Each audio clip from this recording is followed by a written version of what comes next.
तो श्री गणेश कसा आहे, तो भगवंत कसा आहे, तो देव कसा आहे? सृष्टीची निर्मिती करण्याच्या आधी तो आहे बरं का. ब्रह्मांडाची निर्मिती करण्याच्या आधी तो श्री गणेश आहे. सृष्टीची निर्मिती करण्याच्या आधी तो श्री गणेश आहे.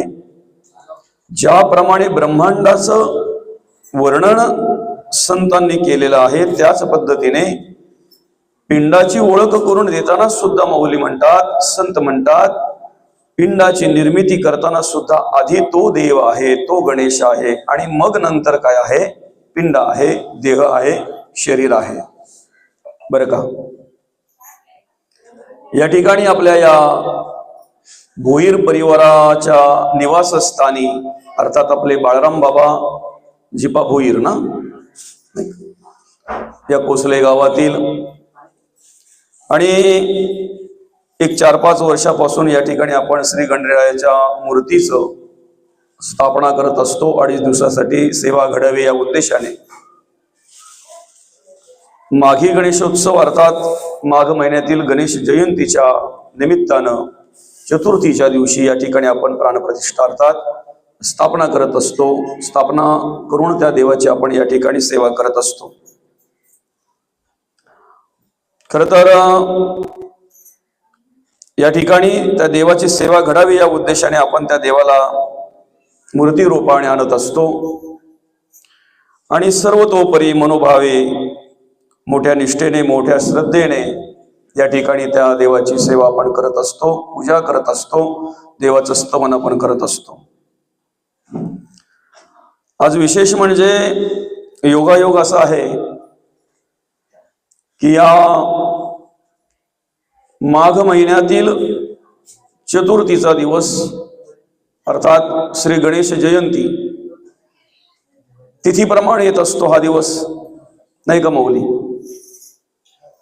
आणि आमचे वाढदिवस तारखेप्रमाणे येत असतात, नाही का मामा?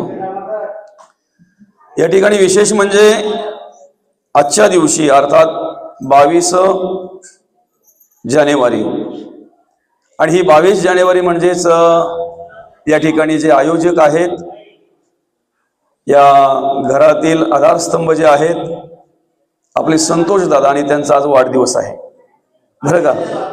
म्हणजे मला इथे आल्यानंतर माहिती झालं की दादांचा आज वाढदिवसही आहे. आणि विशेष म्हणजे आज त्या ठिकाणी महाराष्ट्र पोलीस म्हणून कार्य करत असताना, सेवा करत असताना नोकरीलाही 17 वर्ष पूर्ण झाली वाटतं, असं काहीतरी म्हणाले ते. 17 वर्ष पूर्ण झाले असताना म्हणजे योगायोग म्हणावं. त्यात अजून विशेष म्हणजे वाढदिवस, नोकरीला आज 17 वर्ष दोघांनाही पूर्ण होत आहेत. आणि विशेष म्हणजे त्यांच्याकडे आज नवीन एक उपकरण या ठिकाणी आणलेलं आहे त्यांनी, ते म्हणजेच आपल्या शेतीचं काम करणारं ट्रॅक्टर नवीन आणलंय त्यांनी, नाही का. असो, त्यांची अशाच प्रकारे यापुढेही चांगल्या प्रकारे प्रगती होईल. त्यांना उदंड आणि निरोगी आयुष्य लाभावं म्हणून गणरायाकडे प्रार्थना करूयात. कारण धर्माचं कार्य, देवाचं कार्य पुढे करून नको ती करणारी माणसं आम्हाला बरीच पाहायला मिळतात, नाही का माऊली? देवाच्या नावात चोरांचा बाजार असं म्हटलं जातंय. पण या ठिकाणी आपण असा एक विचार करतो की त्या गणेशाला आमच्याकडे मूर्ती रूपाने आणल्यानंतर त्याचं स्तवन घडावं या उद्देशाने त्यांची धावपळ असते, तळमळ असते. जवळजवळ 2 महिन्या आधीच मला सांगितलं, महाराज अमुक अमुक तारखेला यायचं आहे, कुठे जायचं नाही बरं का. म्हणजे त्यावेळेपासून त्यांचं नियोजन असतंय की आपल्याला मूर्ती रूपाने बाप्पा आपल्या घरी विराजमान झाले की त्या देवाचं आपल्याला स्तवन करायचं आहे, भजन करायचं आहे, ते देवाचं नामस्मरण आपल्याला करायचं आहे बरं का. या ठिकाणी माऊली ओळख करून देत असताना माऊली म्हणतायत की तो श्री गणेश जो आहे ना, गणपती बाप्पा जो आहे ना, तो आदी आहे, अवसान आहे आणि अंतीही तोच आहे. अगोदरही तोच आहे, आताही तोच आहे आणि शेवटपर्यंत तोच असणार आहे बरं का. साधं उदाहरण आहे, डेकोरेशन जे आहे ना त्याचं प्लॅनिंग आम्ही नंतर केलं, बरोबर आहे की नाही मामा? डेकोरेशनचं प्लॅनिंग आम्ही नंतर केलं. आधी गणपती बाप्पाच्या मूर्तीला चिठ्ठी लावलेली आहे, नाही का? आधी चिठ्ठी लावतो ना, पावती, बरोबर आहे की नाही? गणपती बाप्पाच्या मूर्तीला आधी काय लावतो आपण? पावती लावतो बाबा, बरोबर आहे की नाही? बरं, मग पावती लावायला ज्या वेळेला जातो गणपती बाप्पाच्या त्या मूर्तीला, आता मूर्ती जोपर्यंत असते तोपर्यंत मूर्तीच आहे ती, बरं का? जोपर्यंत मूर्ती रूपाने आहे ना त्या ठिकाणी तोपर्यंत मूर्तीच आहे ना.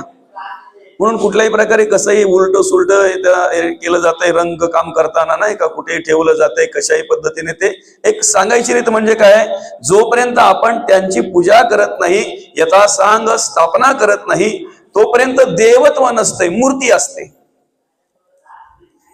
पण जरी मूर्ती असेल ना तरी एक विचार जर आपण केला, जेव्हा आपण पावती लावायला जातो ना त्यावेळेला एकच मूर्ती असते का तिथे? आपण गेल्याबरोबर त्या एकाच मूर्तीला पावती लावतो का? जेवढा मोठा कारखाना असेल ना तेवढ्या मूर्त्या त्या ठिकाणी आपल्याला पाहायला मिळतात, नाही का माऊली? जेवढा मोठा कारखाना असेल तेवढ्या मूर्त्या त्या ठिकाणी आपल्याला पाहायला मिळतात. जेव्हा आपण पावती लावायला त्या ठिकाणी जातो की नाही, चिठ्ठी लावायला काही म्हणतात, काही पावती लावायला म्हणतात त्या मूर्तीला आपण, बरं का? माणसाचा स्वभाव बघा कसा आहे, नाही का? पावती लावायला चिठ्ठी लावायला इथपर्यंत ठीक आहे, काही पसंत करायला जातात, काही म्हणतात गणपती पसंत करायला चाललोय, बरं का? घरादाराशी जातात मग त्या ठिकाणी पसंत करायला, आणि कोणाकोणाच्या पसंतीचा घेतात बघा.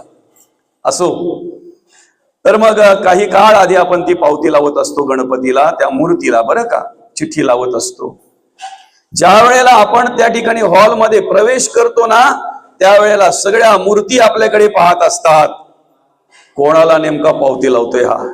कारण ज्याला पावती लावली तो पूजनीय झाला असं म्हणायला हरकत नाही, बरोबर आहे की नाही? ज्याला पावती लावली तो पूजनीय झाला, आहे की नाही? म्हणजे त्या एक आशा असते का बाबा आता मला नेतील, स्थापना करतील आणि काय करतील? माझी पूजा करतील, पूजा करतील माझी. काही मूर्ती अशा असतात ना माऊली, बरं का?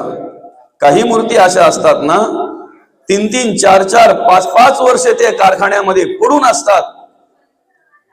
त्या मालकाला पण अशा अपेक्षा असते, या वर्षी तरी पावती लागेल, पुढच्या वर्षी तरी पावती लागेल. तो बंद करून करून 2-4 वर्षे सांभाळतो, आणि मग नंतर जर नाहीच लागली ना पावती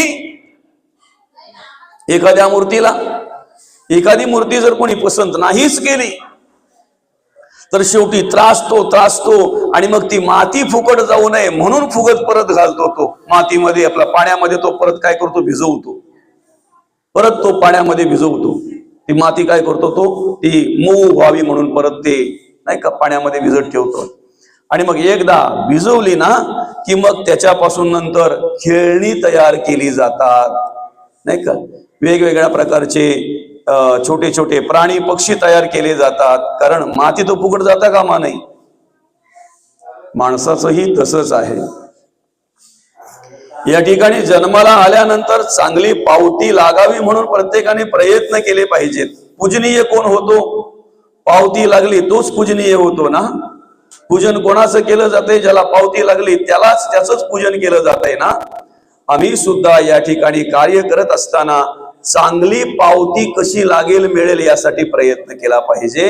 आणि जर नाहीच लागली पावती, नाही का, जर पावती नाहीच लागली तर मग नरदेह ठेवताच ठेविले आहे नीच योनी. मग पुढे प्राणी पक्षी त्याच मातीपासून तयार केले जातात, वेगवेगळ्या प्रकारचे, नाही का, खेळणी त्याच मातीपासून पुढे तयार केली जातात, बरं का.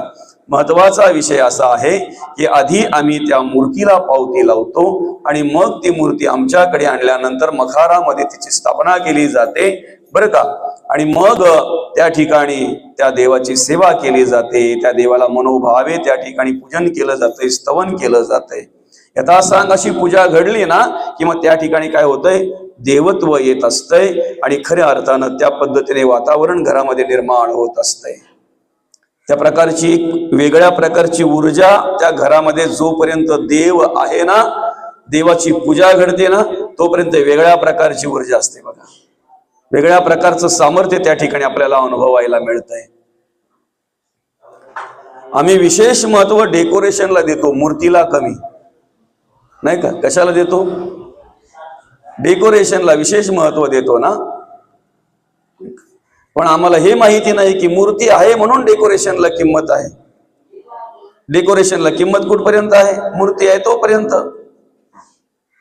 एकदा तो अंतरात्मा निघून गेला, तो देव निघून गेला, तो श्री गणेश निघून गेला की ह्या देहरूपी डेकोरेशनला किंमत काय आहे बरं? शून्य किंमत आहे. एकदा मूर्तीचं विसर्जन झालं ना की ह्या डेकोरेशनला किंमत काय बरं? कोणी येतंय का दर्शनाला त्याच्या? नाही ना. म्हणून ज्याच्या गुणे आम्ही सगळं काही कार्य करतोय ना, त्या देवाचं, त्या श्री गणेशाचं आम्ही स्मरण ठेवलं पाहिजे. स्मरण ठेवलं पाहिजे आम्ही. तो श्री गणेश अनेक प्रकारचा आहे, अनेक प्रकारे त्याचं वर्णन संतांनी केलेलं आहे बरं का माऊली. श्री गणेशाचं वर्णन करत असताना अनेक प्रकारे वर्णन केलेलं आहे बरं का.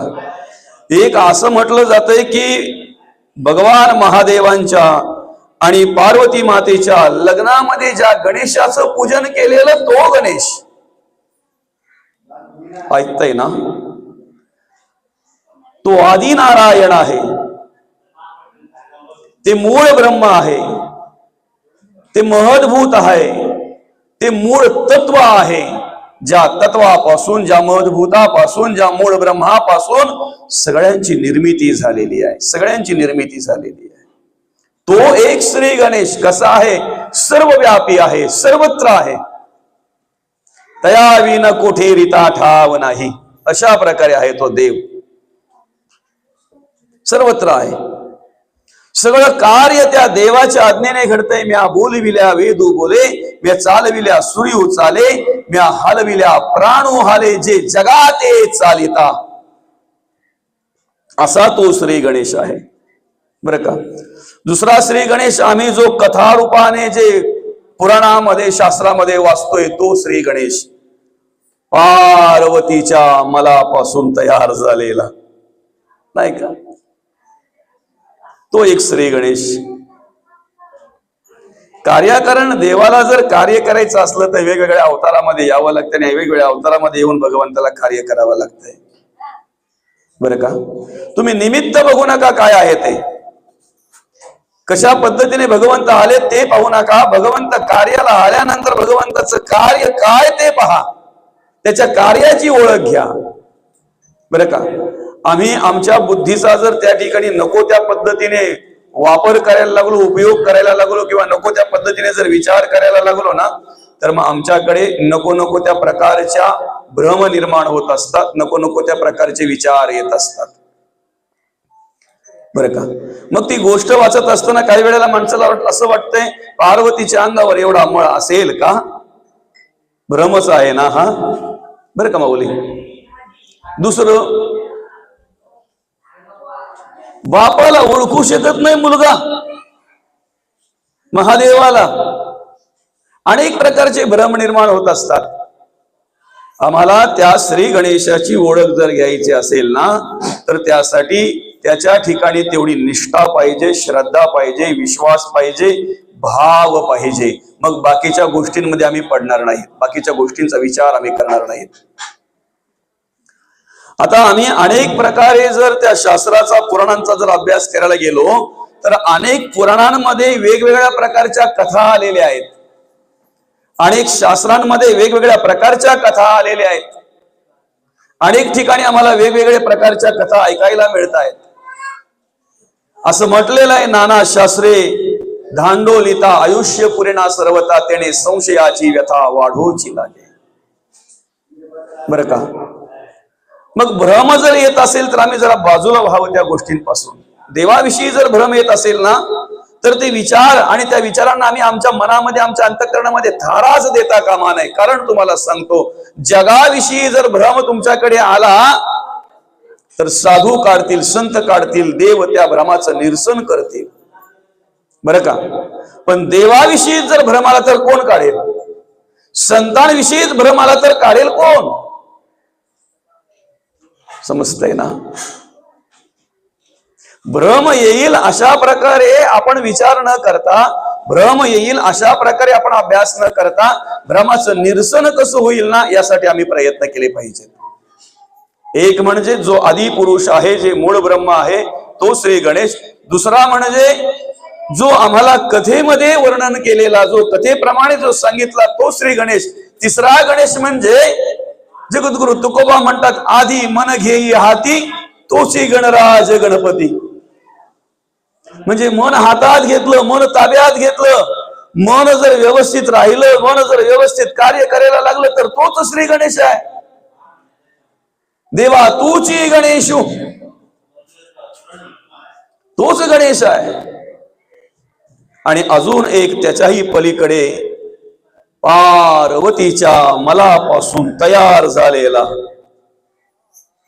मळापासूनच तयार झालेला आहे ना, देह मळापासूनच तयार झालेला आहे ना, नाही का? फक्त आम्ही ओळख काय घेतली पाहिजे माहितीये का? अनेक प्रकार जरी असतील आणि अनेक प्रकार जरी आमची ओळख घ्यायची असतील ना, तरी तो देव मात्र एक आहे, तो वेगळा नाही आहे. तो देव एक आहे. आम्ही देवळामध्ये जातोय देवासाठी की आमच्यासाठी?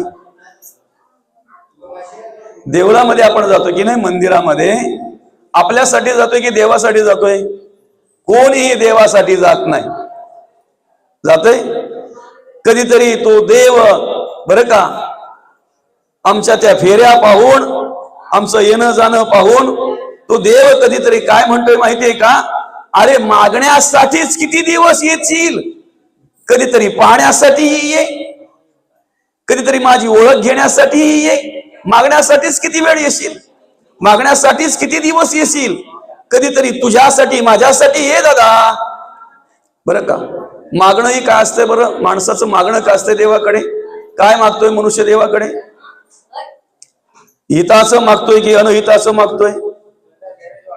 मुक्त होण्यासाठी मागतोय की बद्ध होण्यासाठी मागतोय? देवाकडे काय मागतोय आम्ही? एका राजाने अनेक कैदी असे बंदिस्त ठेवले होते त्या ठिकाणी, म्हणजेच गुन्हेगार, काही गुन्हे केलेले असे.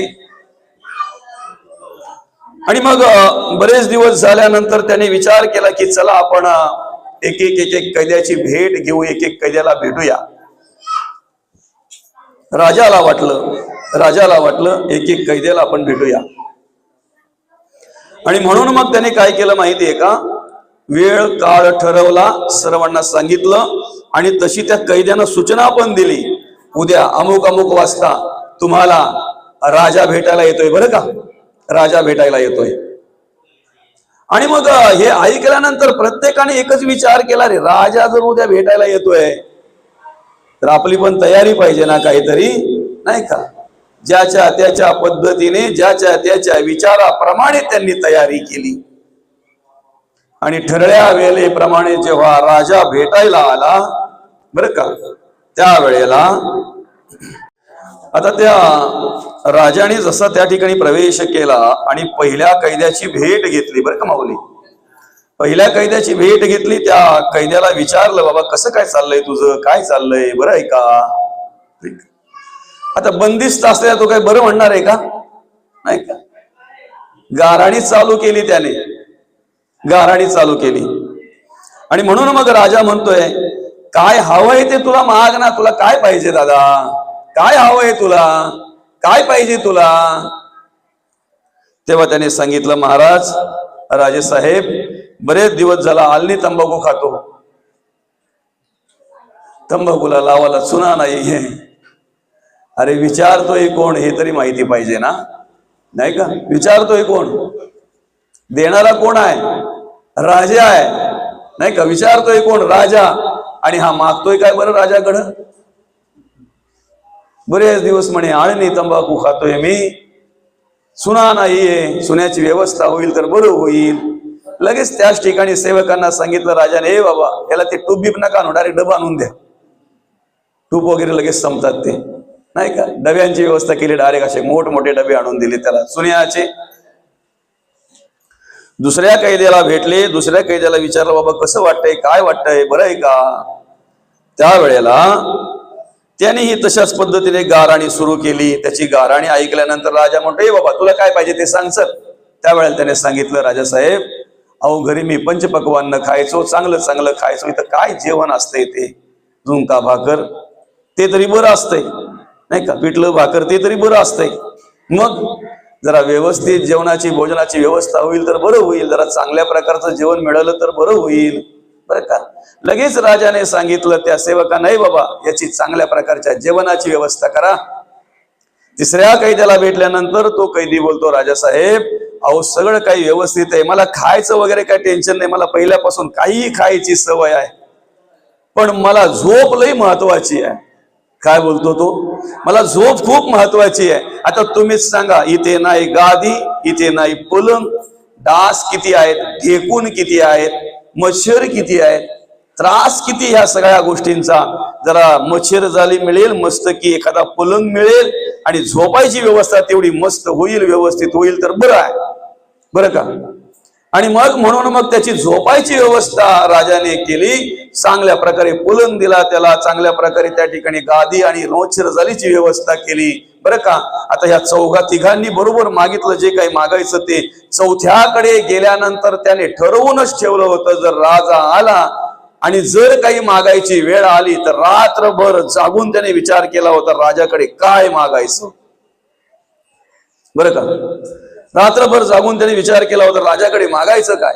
राजा त्या ठिकाणी गेल्या बरोबर मागचा पुढचा त्याने काही बघितलंच नाही, पहिली राजाचे पाय धरले, राजासाहेब तुमचं दर्शन झालं, बरं झालं, बरं का. मी ऐकून आहे तुम्ही चांगले आहात, नीतिवान आहात, धर्म आचरण करणारे आहात. आधी प्रजेचा विचार करताय, मग तुमचा विचार करताय, आणि तुम्ही चांगल्या मनाचे आहात. मी अनेकांच्या मुखातून असं ऐकलेलं आहे, आणि म्हणून या ठिकाणी येण्याच्या आधी माझी इच्छा होती. अरे म्हणे, काय इच्छा होती सांग बरं, काय पाहिजे तुला, काय इच्छा होती. अहो म्हणे, राजासाहेब, नकळत माझ्याकडून काही अपराध घडला न घडला, पण या ठिकाणी मी आलो गेलो, बंदिस्त झालो, पण या ठिकाणी येण्याच्या आधी मी खूप काळ आधी अनेक वेळा विचार केला होता की एकदा तरी राजासाहेबांना माझ्या घरी आणीन. ऐकताय ना, एकदा तरी राजासाहेबांना माझ्या घरी आणीन आणि माझ्या हाताने नाही जास्त 5-10 दिवस तरी राजाची सेवा करेन मी, असं मला वाटलं होतं. तुमच्याबद्दल मी ऐकून होतो, तुम्ही नीतिवान आहात, तुम्ही धर्माचरण करणारे आहात, तुम्ही प्रजेचा अधिक विचार करणारे आहात, आणि मला मनापासून असं वाटलं होतं राजासाहेब की माझ्या घरी तुम्ही यावं आणि 5-10 दिवस तरी मी तुमची सेवा करावी. राजासाहेब, आज या ठिकाणी जर तुम्ही मला विचारत असाल ना की तुला काय पाहिजे, तर बस माझी तेवढीच इच्छा आहे, फक्त एक काही दिवस तुम्ही माझ्या घरी येऊन आणि माझ्या हातून तुमची सेवा घडावी, एवढीच एक इच्छा आहे, बाकी काही नाही आहे, बरं का. ज्यांना चुना पाहिजे होता त्यांना चुना मागे चुना मिळाला, ज्याला पकवान पाहिजे होतं त्याला पकवान मिळालं, ज्याला गादी पलंग पाहिजे होतं त्याला गादी पलंग मिळाली. पण ऐका ना, राजा याच्या घरी येणार म्हणून याचं पहिले गाव सुधारावं लागलं, कारण राजा जाणार आहे ना. गावातले रस्ते, गावातली विजेची व्यवस्था, गावातली घरं, आणि ज्या घरी राजा जाणार आहे ते घर नाही राजमहालासारखं तयार केलं, आणि याच्या हातून जर सेवा घडायची तर पहिले त्याला तिथून काय केलं, सुटका करण्यात आली, त्याची सुटका करण्यात आली. ऐका, महत्वाचं फक्त एवढंच आहे, सिद्धांत कळावा म्हणून दृष्टांत द्यावा लागतो. राजा घरी यावा म्हणून तुम्ही प्रार्थना करा, बरं का. देव घरी यावा म्हणून तुम्ही प्रार्थना करा, देवाची सेवा आपल्याकडून व्हावी म्हणून तुम्ही प्रार्थना करा. खर तर संत काय म्हणतात माहितीये का, अरे निर्माण केलेल्या वस्तू काय मागताय तुम्ही, निर्माण केलेल्या वस्तू काय मागताय, निर्मात्याला मागा, निर्माण केलंय ते तुमचंच आहे. किती सोपं आहे ना. निर्माण केलेल्या काय वस्तू मागताय तुम्ही, मला हे दे, मला ते दे. हे सृष्टी कोणी निर्माण केलेली आहे, हे संपूर्ण ब्रह्मांड कोणी निर्माण केलेलं आहे, हे चराचर जे काही आम्हाला दिसतं, ही पंचभूत जी काही आम्हाला दिसतात, याचा निर्माता कोण आहे, याचा सगळ्याचा निर्माता जो श्री गणेश आहे ना, त्या श्री गणेशालाच मागा, त्या गणपती बाप्पालाच प्रार्थना करा. देवा तूच आमच्याकडे येऊन निवास कर.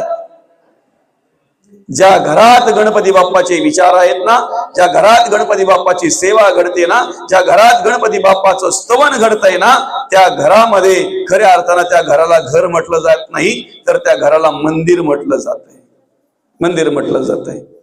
आता 2.5 दिवसापुरतं का नाही होईना, पण ह्या घराचं रूपांतर कशात झालंय बरं? मंदिरात झालंय ना. जी येतात ती कशासाठी येतात? दर्शनालाच येतात ना. मंदिरात आपण कशासाठी जातो? दर्शनालाच जातो ना, बरोबर आहे की नाही? आणि ह्या 2.5 दिवसापुरतं का नाही होईना, घरातलं वातावरण मंदिरात सारखं होत आहे. त्या ठिकाणी एक वेगळ्या प्रकारची प्रेरणा निर्माण होत असते, वेगळ्या प्रकारची ऊर्जा निर्माण होत असते. आणि म्हणून आम्ही नको ते मागण्यापेक्षा, बरं का, आता ते 3 जण जे पहिले होते ना, त्याच्यात आपण नाही बसायचं. त्या 3 आपण नको आहेत, बरोबर आहे की नाही?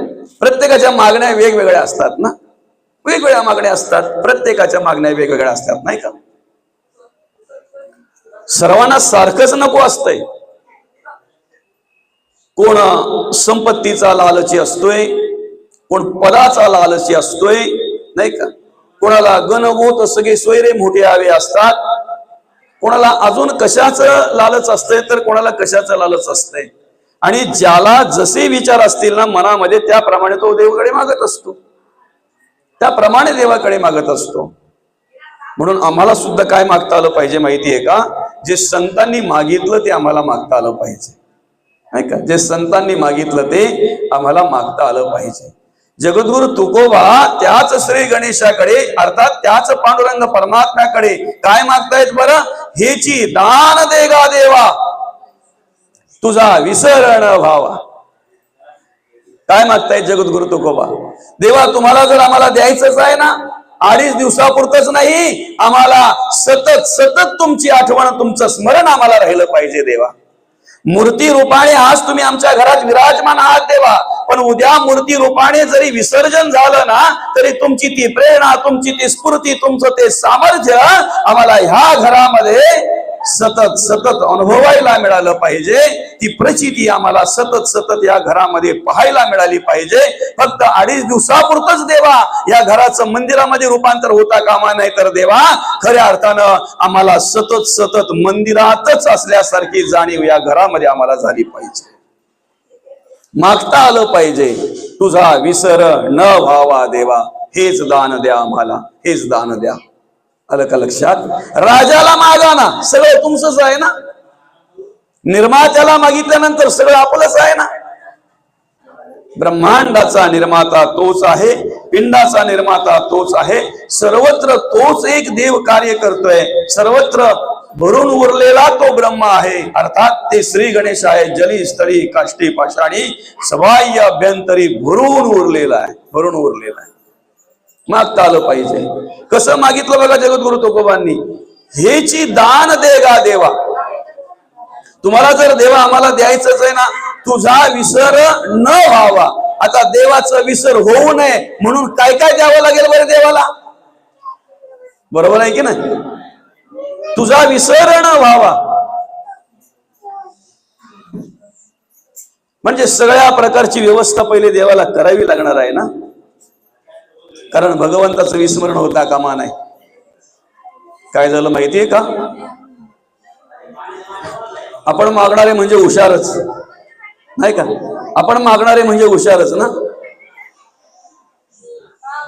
आणि आपल्या मागण्यामध्ये स्वार्थ असतो, आपल्या मागण्यामध्ये स्वार्थ असतो, बरं का?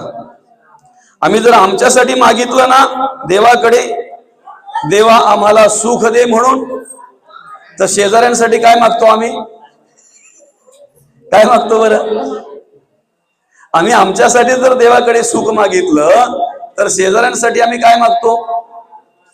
असं बोलतो का आपण, देवा सगळा जग सुखी होऊ दे, पण त्याच्यामध्ये सुरुवात माझ्यापासून कर देवा, असं म्हणतो ना आपण? असं बोलतो का देवा शेवटी माझा नंबर लागला तरी चालेल?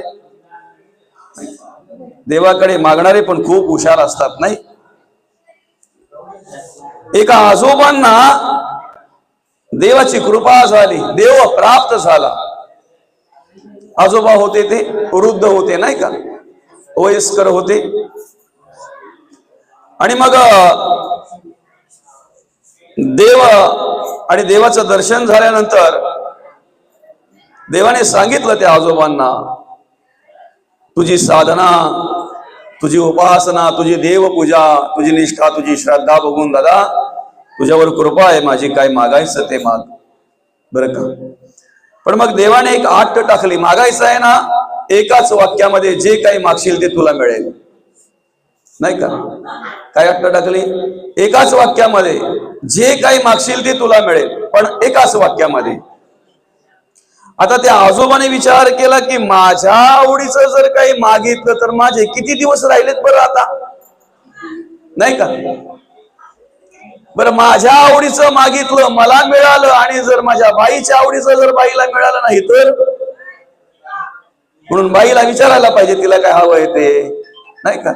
बरं, बाईच्या आवडीचं मिळालं, माझ्या आवडीचं मिळालं, पण आता आम्हाला दिवस कोणाच्या हातात खाली काढायचे? सुनेच्या ना, सुनेच्या हाताखाली दिवस काढायचे आहेत ना. मग सुनेची आवड काय ती मला काय माहितीये? सुनेला काय हवंय ते मला काय माहितीये? बरं, सुनेचा रिमोटही कोणाच्या हातात आहे? पोऱ्याच्या. मग मुलाला काय हवंय ते मला काय माहिती आहे? त्याला असं द्विधा अवस्था झाली, त्याची द्विधा अवस्था झाली. देवाने एकाच वाक्यात सांगितलंय बरोबर आहे, पण मागावं काय तेच कळत नाही. मग शेवटी त्याने देवाला हात जोडले, देवा तुम्ही अट टाकली की ठीक आहे एकाच वाक्यात माग, ठीक आहे मी एकाच वाक्यात मागेन, पण देवा थोडा वेळ द्या ना मला जरा माझ्या बाईला काय पाहिजे ते ऐकू द्या, माझ्या सुनेला काय पाहिजे ते ऐकू द्या, माझ्या मुलाला काय पाहिजे ते ऐकू द्या, आणि मग मला योग